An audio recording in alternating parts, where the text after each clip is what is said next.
everyone. Welcome to the Q&A session. Just a couple points to make before we get started. There were a couple questions about two of the figures in the appendices. 3.2, figure 3.2 is in millions, and figure 3.3 is then in thousands.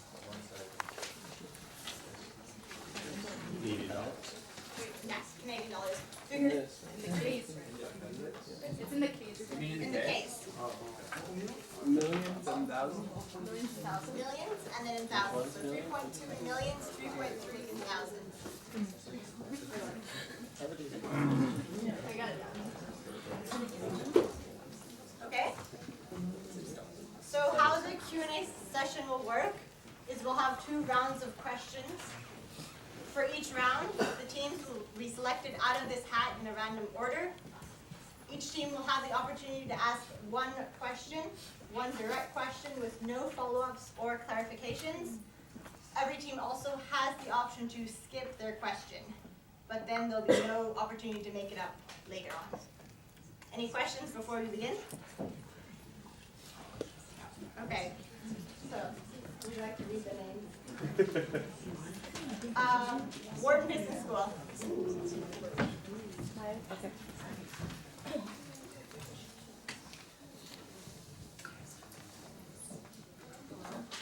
Okay.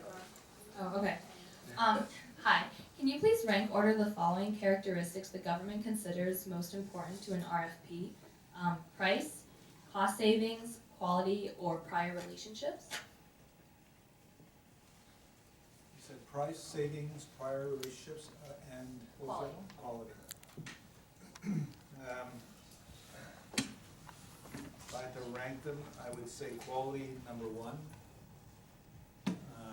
Price definitely comes into play, probably number 2. Relationship is last. Who's the other one? Cost savings. Cost savings. Oh, okay, the benefits. The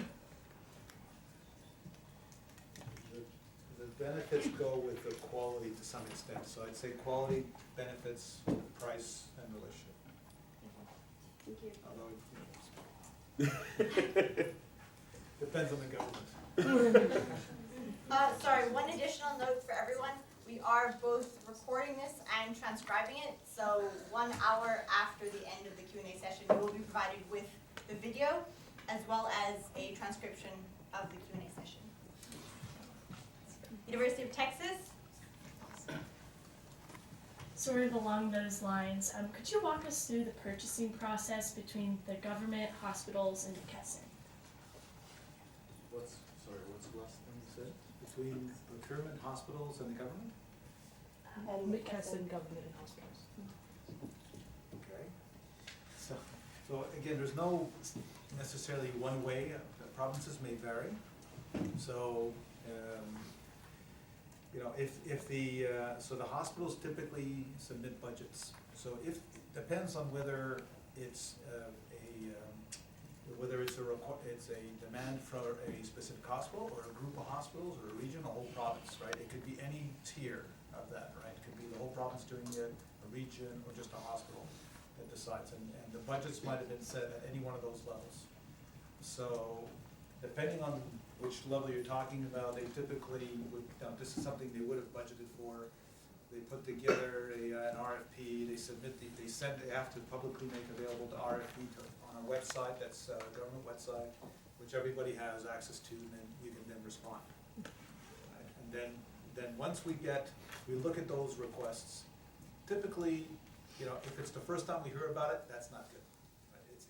We typically would have relationships and sales across all the provinces, so we typically know they're coming.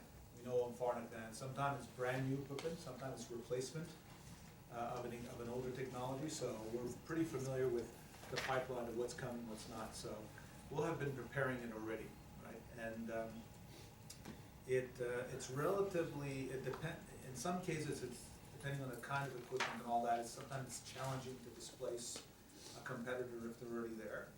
However, we do succeed in doing that as well. So we'll definitely be pitching the values, the benefits, the quality, the service, et cetera, the differentiation between us and competitors. we'll prepare all that, but when the RFP comes, then we have to officially prepare it, it gets reviewed internally, it gets signed off, through to the, all the way up to the vice president, J.P. Blouin, who's I talked about before, the video of the judge. So he would sign off and we'd submit it, and then typically the government then goes through a short list. They'll go through Q&As, they'll go through clarifications, and then they'll make a selection, and then you negotiate it after that. Sometimes the terms and conditions, or some aspects of terms and conditions might be negotiated. They might have a master agreement with us already, in which case that is less of an issue, and they'll accept typically those terms. They might negotiate a little bit on price or service or something like that, and then we'll sign a contract, and then we start deploying, depending on, again, whether it's one hospital or multiple. Does that answer the question? Yes, thank you. That's a long question. QUT? Hi. So my question relates a bit to the scope of HAS. So both your original presentation and the case had a bit of a pivot point where you talked a lot about broader issues facing Canadian healthcare, like blocking in beds, as well as how you can make hospitals more efficient, and then went towards the supply management system, which comprises HAS. Is there scope within HAS to expand to approach these problems, or are you looking more specifically for how you can manage your current HAS? How we manage our current HAS. So I'm not sure I understand it, but I think you're asking me the scope of what we're trying to do in HAS? Yes. So in a hospital automation, our value proposition is that we believe we can make the hospital more efficient through the automation, and also increase patient safety through our solution, right? And so if we can help the hospital spend less money, if we can make the patients safer, perhaps get them out faster, that's certainly going to be a value to the government and deal with the overall healthcare challenges that they face. And there's many ways to do that. So one of the solutions that doesn't really, if you look at the maturity in technology in hospitals today, there's a scale that's recognized generally, goes from 1 to 5, and I'd say half of the hospitals are maybe 3, the rest are below. Very few are at 4 or 5, and there's gradations there. And so the ideal is that you want to be able to make sure that the drug goes to the right patient at the right time, all that, and part of that is identifying the patient. So ideally what you want is the patient would have a bracelet to say, you would scan the bracelet, barcode, let's say, and you'd be scanning the drug and say, yep, right patient, right drug, right time, everything would be turning green, and you're doing the right thing, right? There's some indicators. So they're far from, I think there's maybe one hospital that's maybe in Canada out of the 1,400 hospitals in long-term care, there's maybe one that's trying to do that. So we think we can get to helping them through those kind of solutions. And there may be other types of technology, like I mentioned before, outside of drug supply chain, that might help them as well, or linking it with other things, other solutions. Townsend?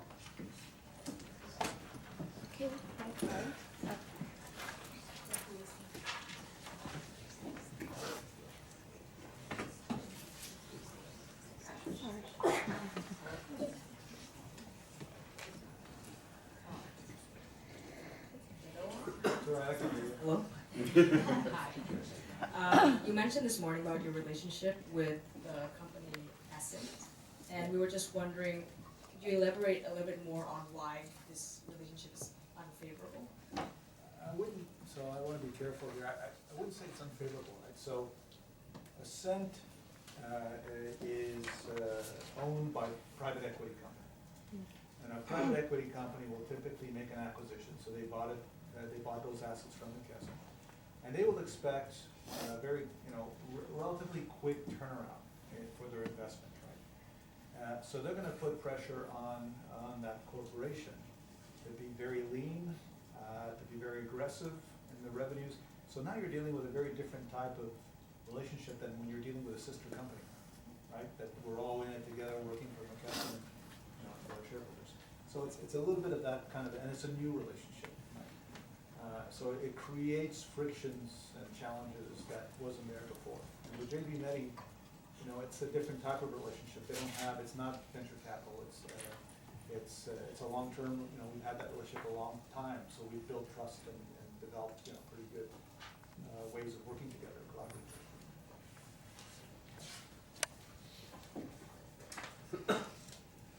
Last fish?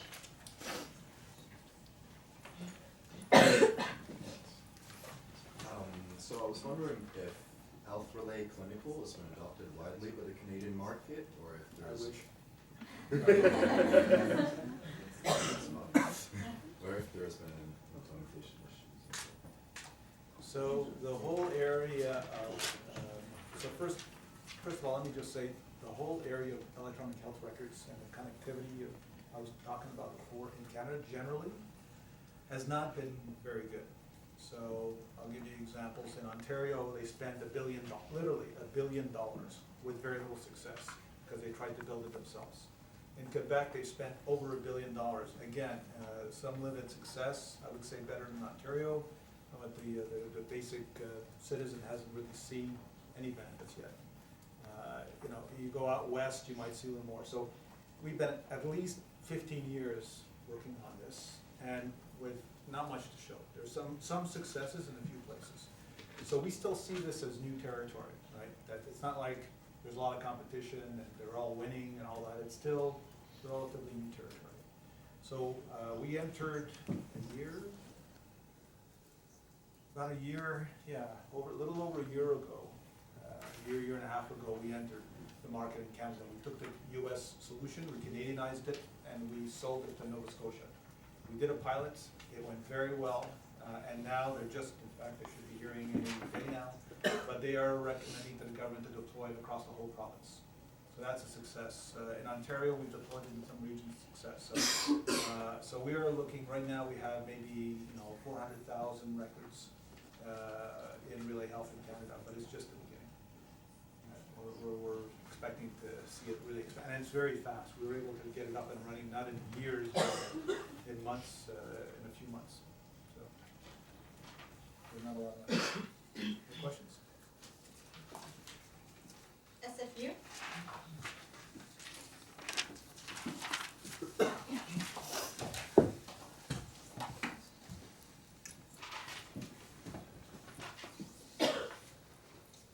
So we're wondering, what's the penetration rate of your hospital automation systems into the Canadian hospitals?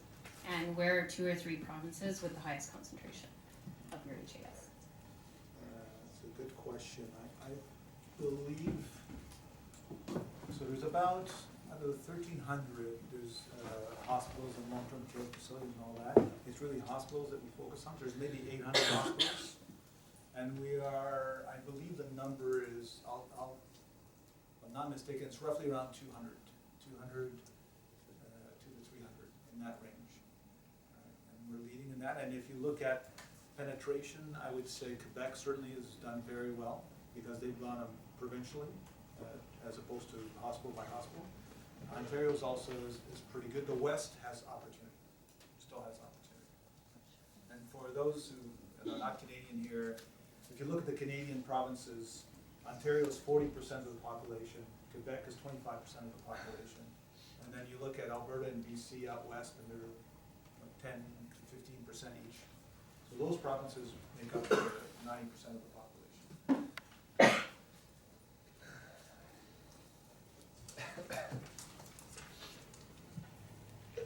Ontario University?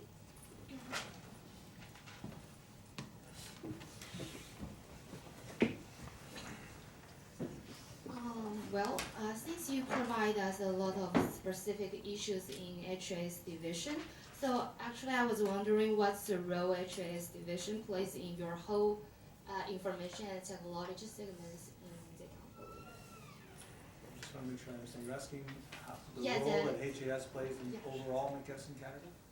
No, in the information and technology segments in the McKinsey company. This is the role this division plays in the segments. Okay, if I understood your question correctly, so of the 4 business units of McKesson Canada, Technology Solutions was one of the 4. Within Technology Solutions, you had hospital automation. And so it is a significant contributor to our profitability within McKesson, within that technology solutions group. So it's a significant contributor to profitability. We actually do some shared services within that technology group. So if you call for a service desk, if you call for at the service desk, help desk, you'll get the help desk that we have will actually service retail pharmacies and hospitals, for example. So we do some sharing of because some of the equipment is in the same is also in retail and hospital. But I think if I understood your question, it is a significant impact. So hospitals look at us differently, for example. They don't see us just as distributor of pharmaceuticals, they also see us as providers of solutions to help them in their cost and efficiency challenges. So it builds a relationship. And if you look at New Brunswick, I mentioned this morning, in the province of New Brunswick, they made all their manufacturers go through us to provide the distribution because of our automation. We would not have had that distribution deal if we didn't have the automation solution. So it's important helping the other businesses within McKesson as well, McKesson Canada. Thank you. Miguel?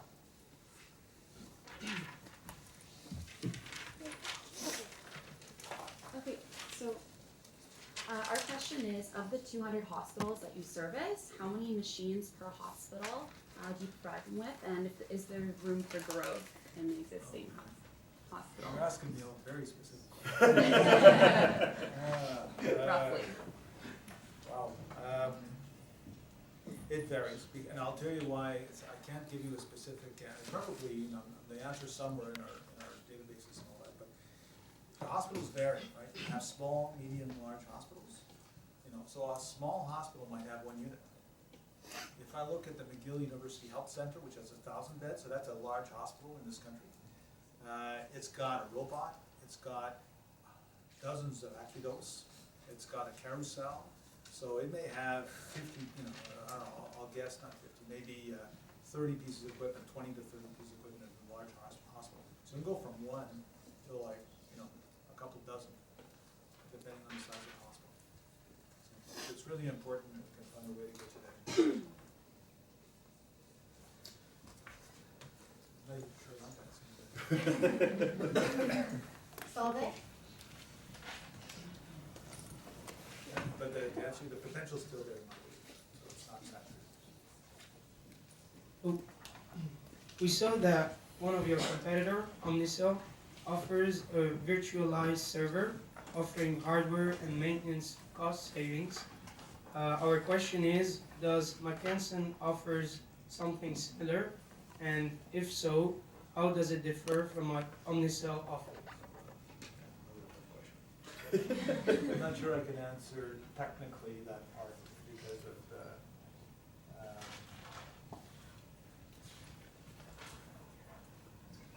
I'm not sure I can answer that question for you. I'm sorry. We have another question. They get another. They can't answer it, they get another question. We can have that contingency. Just the technology officer. You mentioned that you have a range of generic products. Yes. We're wondering what percentage does this represent of all the products that you offer in the pharmaceutical sector? Oh, so the generic brand, it's a prescription, those are for prescription drugs, right, the generics. And that's on the retail side. I don't believe we started selling it in the hospital sector yet, although there's no reason why it couldn't be.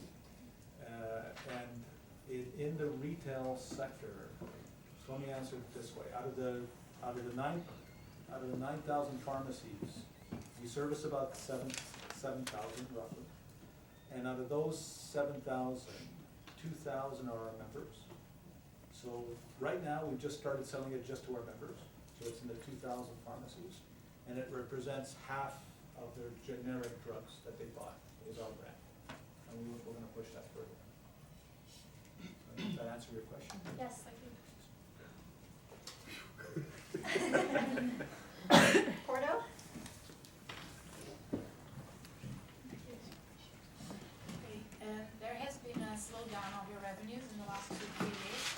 Could you outline the main reasons for the slowdown? So,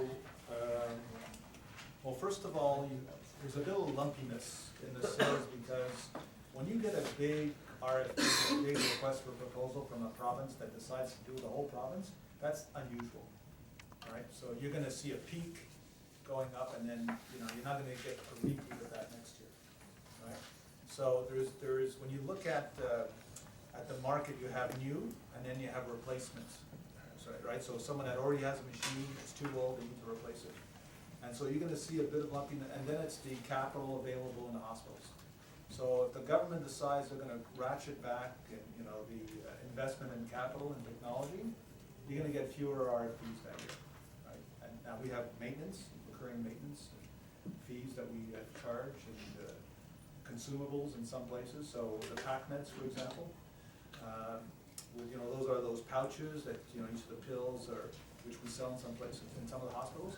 We sell those plastic pouches, right? So that's a consumable, and about half our profitability comes from those consumables.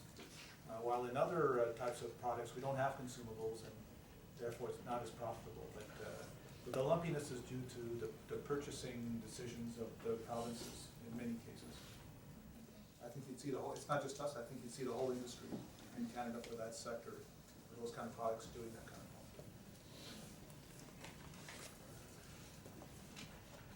thing. Team International.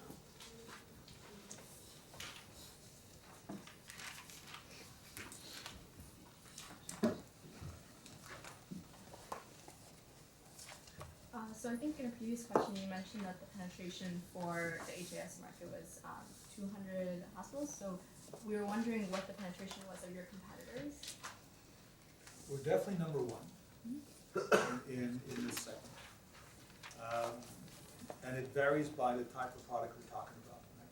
So the robots, the cabinets, the packagers are three different things. And so in the robots, robots are very expensive, right? They're multi-million-dollar type of investments, and you don't sell 20 a year, you sell 1 or 2 a year if you're lucky. And we have maybe one competitor who is Swiss Log, and they're trying to aim at a slightly lower cost, so it varies. The segment varies in terms of but if you look at another way to ask that question, then would be if we're leaders and we have about that penetration, I would tell you we probably still have, the overall market is maybe only penetrated by, I'd say, between 50 and 70%.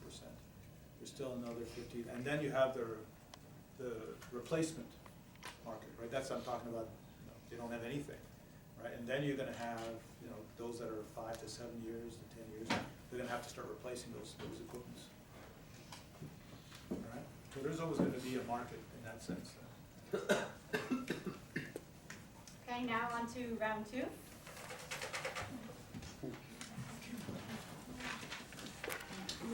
Chantal, second question.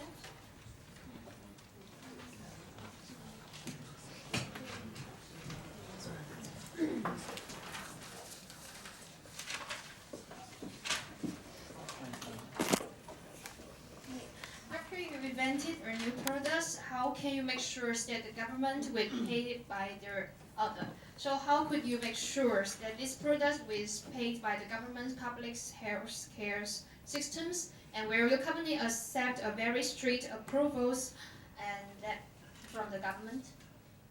Are you asking whether or not we're going to get paid by the government? Is that part of it? How can you make sure that these new products will paid by the government on healthcare systems?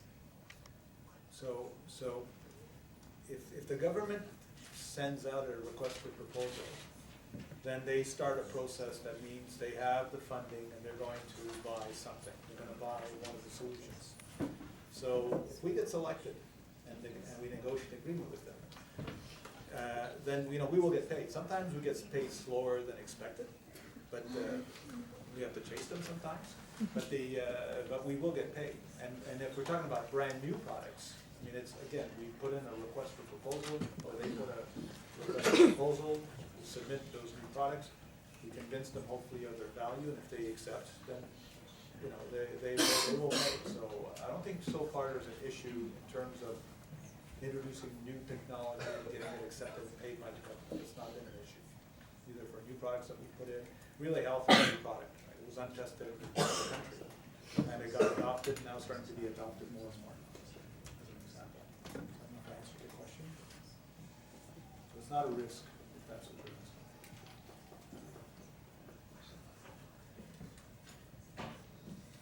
SFU? I can go with the mic. Do you have a geographical breakdown of the revenues between Canada and the US? Well, we don't sell to the US, right? You don't sell in the US? No. McKesson Canada is only in Canada, right? Oh, so just between, because your financial statements are within both, do you happen to know? The numbers you have in the case are only McKesson Canada. There are no numbers for McKesson overall. So all the financials we gave you in the case of the two tables there are just McKesson Canada. And specifically for health automation, hospital automation. Oh. So those numbers are specifically for the HAS, the Hospital Automation Solutions Division. That's all we gave you. All right?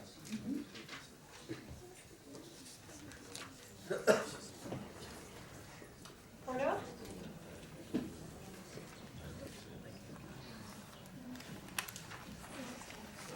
How much patients do a hospital need to have to take rentability out of one of your automated systems? Actually, they can be, if you look at a PACMed machine, for example, just about any hospital, no matter how small, can afford to take that. Because we make those PACMeds, those pouches, which have the drugs at a different hour for each day, et cetera. Those come in various sizes, from really small, where you just need a few thousand prescriptions a month. So you're talking, any hospital would have that, to very, very large, 1,000-bed hospitals. So any of the hospitals would have it. So there's no segment of the hospital market that would not be the target for us.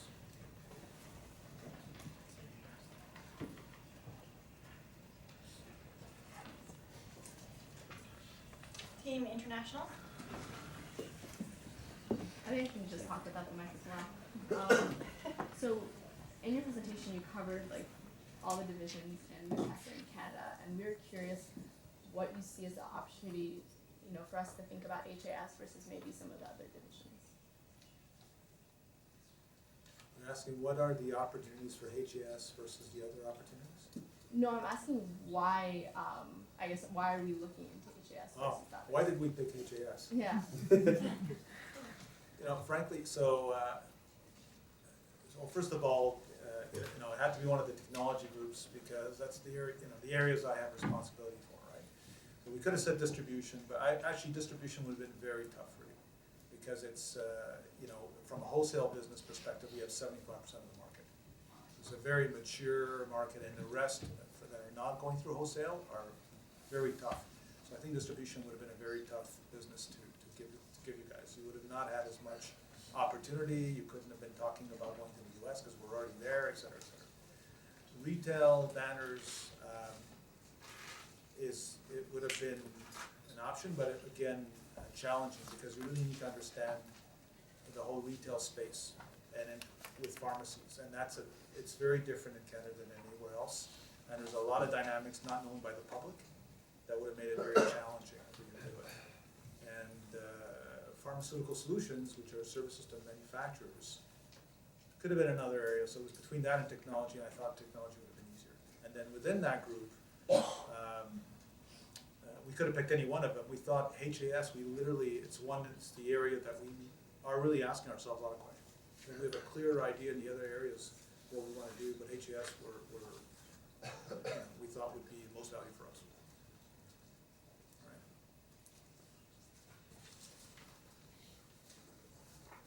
Gordon?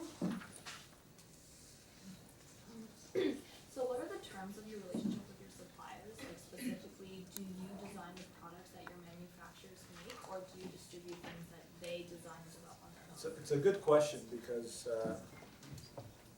they do the design and manufacturing. However, we do provide input to them, right? So we will tell them, look, we see a need for this or that, or some, a smaller version of whatever you're producing here or whatever. So we try and influence it, and they do listen. So, but the research and development aspect of that is years. It's not months. So it takes time for those products to finally show up on the market. Master?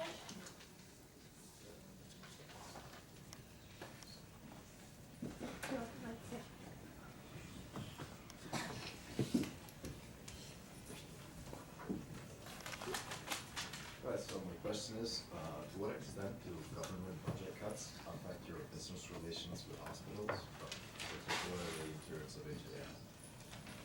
So, budget cuts do impact us. However, despite the fact that the government is looking to reduce the cost of healthcare, they also recognize that they need to make some investments in order to do that, right? So they could just cut all the capital, and yet those are required to get to some of the savings. So they have been, what they focused on, especially recently, if you look at Quebec and even actually across the country, they've been trying to eliminate more of the people at the administrative level.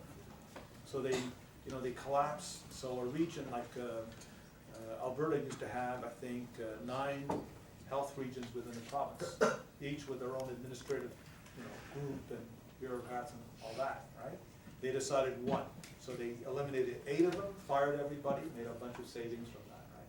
So they're targeting those kind of savings to start. And another one has been drug prices. So they control the price of drugs. They've been lowering the price of drugs, and especially the generic prices. And that's had a big impact on us, actually. But that's an area they can do easily. No citizen's going to complain about that. That the manufacturers are not happy, but they don't care. Right? So they've been focusing on those areas where they could. It's very tough to say you're going to close a hospital. Right? The citizens can be really upset when you start doing things like that. So they focused on cuts so far that they can get away with, or they'll reduce sometimes staffing within the hospitals. But capital so far, yes, they reduce it, but one of the advantages in New Brunswick was when we did the deal in New Brunswick, it wasn't a capital expenditure because we made it as part of the service of the living drug. So they weren't buying the hardware. So there are ways to get around that, to deal with the issues.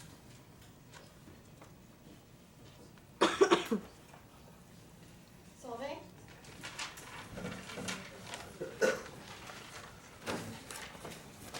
Kind of hardware server question. So we noticed that Thales also has machines from JB Medi. Is it because you don't have an exclusive contract with them? Sorry, say that again? So Thales, one of your machines, one of your competitors, sell machines that were made by JB Medi. Yeah, but not in, well, I'd have to go back and look at that chart, but it's, in that chart, I'm not sure if it's, I can tell you in Canada, they do not sell patents.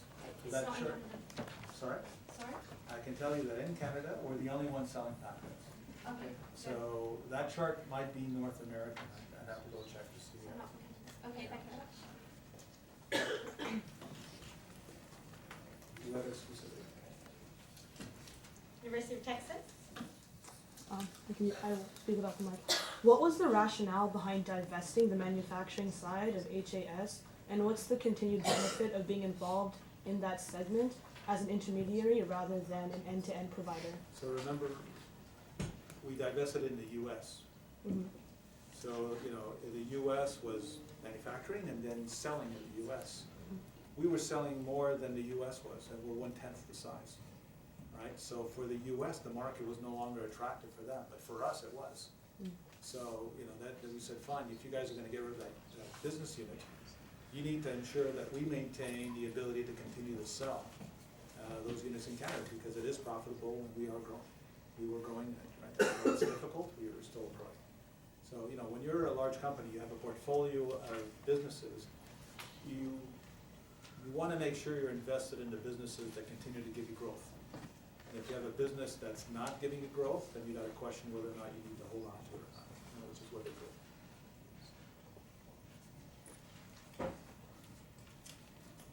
QUT?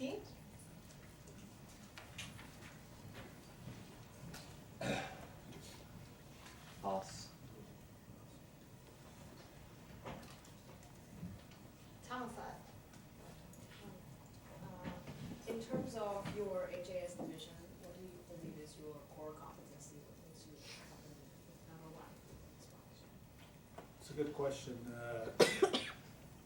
So one of the advantages, you know, is that we have field services and customer service in Canada across the country.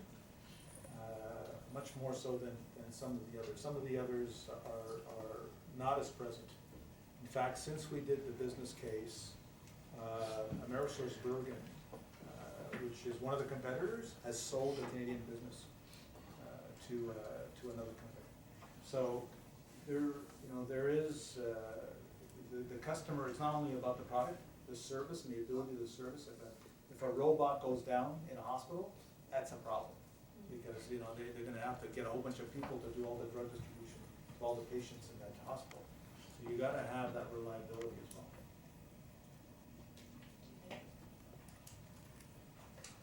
And our final question from Legal Team. So in terms of the HAS segment of the market, is it common ever to have a vendor like JV Medi sell directly to a hospital? Does that happen, or has the reseller been made an essential part of the value chain? The actual, in some countries, JV Medi has bought out the distributor, and therefore, goes all the way out into the target customer base. In Canada, they just didn't have, when they got going, they didn't know the market. They didn't know, it's different. Every country is different, and so, we had a relationship with them not only in Canada but the U.S. So it made sense for you don't want to enter a new country that you don't know. You don't have a sales force. You don't know the market. You don't know the buyers. You don't know the rules, and we did, right? So it's easier to enter that. With JV Medi, if they had the opportunity today to buy out HAS, would they do it? They might, because you buy a group of people that know the market and all that, and they could capture the profit that we did. So I'm sure they'd be interested if it was available.